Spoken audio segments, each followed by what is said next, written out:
ये है पालक पनीर कोफ्ता विद तड़का। वैसे आज कुछ अलग ट्राई किया है क्योंकि हर बार का पालक पनीर खा खा कर मैं भी बोर हो चुका था। वैसे इसे सिर्फ पालक पनीर कोफ्ता ही नहीं कह सकते, इसका कोफ्ता बनाने के लिए मैंने आलू का भी यूज़ किया है, तो इसे पालक पनीर आलू का कोफ्ता भी कह सकते हो। फिर इसके बाद क्या करना है, लेना है पालक और एक बर्तन में लेना है बहुत सारा पानी।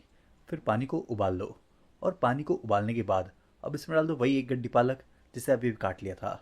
फिर इसके बाद इसे ज़्यादा देर उबले हुए पानी में नहीं रखना है, 30 से 40 सेकंड काफ़ी रहेगा।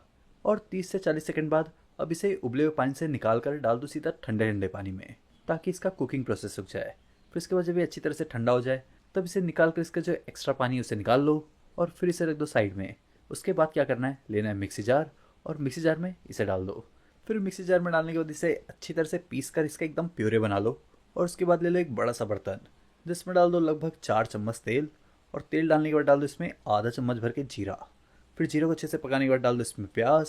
प्याज मैंने एक बड़ा साइज़ का लिया था जिसे एकदम बारीक बारीक काट लिया है। फिर प्याज को भी एकदम ब्राउन होने तक पकने दो। और जब प्याज अच्छी तरह से ब्राउन हो जाए तब डाल दो इसमें 1 चम्मच भर के अदरक लहसुन का पेस्ट। हाँ, बारीक कटा हुआ अदरक लहसुन भी डाल सकते हो, लेकिन उसे प्याज के पहले डालना। अब मैंने इसमें बारीक बारीक कटा हुआ टमाटर भी डाल दिया है और मैंने एक बड़े साइज़ का टमाटर लिया था। फिर इसके बाद डाल दो इसमें नमक। नमक डाल दिया है आधा चम्मच और फिर नमक को भी मिला लो। नमक मिलाने के बाद डाल दो आधा चम्मच धनिया पाउडर, बहुत थोड़ा सा जीरा पाउडर, आधा चम्मच कश्मीरी लाल मिर्च पाउडर। और फिर ये 3 मसालों को भी अब टमाटर के साथ अच्छे से मिला लो। मसालों को अच्छी तरह से पका भी लेना। फिर इसके बाद डाल दो वही पालक का प्यूरे जिसे मिक्सी में घुमा लिया था। फिर इसके बाद इसे भी बाकी चीज़ों के साथ मिला लो। और जब इसमें हल्का हल्का उबाल आना शुरू हो जाए तब डाल दो इसमें थोड़ा सा पानी।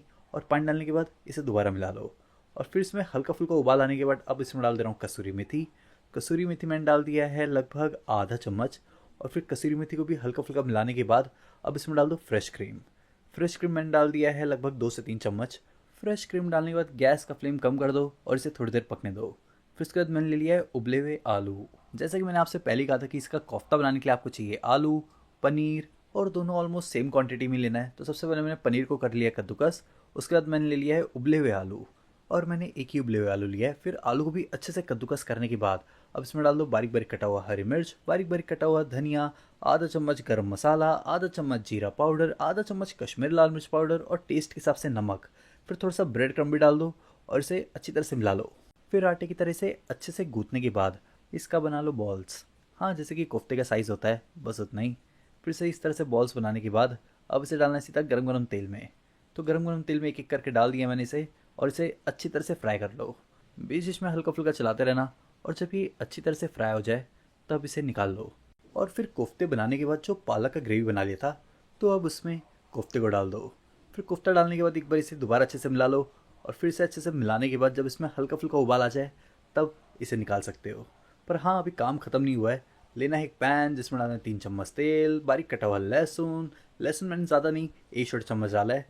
फिर लहसुन को भी अच्छे से पकाने के बाद डाल दो इसमें आधा चम्मच कश्मीरी लाल मिर्च पाउडर। और फिर इसे भी हल्का फुल्का मिलाने के बाद अब ये तड़का इसके ऊपर डाल दो। फिर तड़का डालने के बाद अब आप इसे गरम गरम सर्व कर सकते हो। रेसिपी अच्छी लगी तो वीडियो को लाइक करो, शेयर करो, शेफ प्रतीक्स किचन को सब्सक्राइब भी।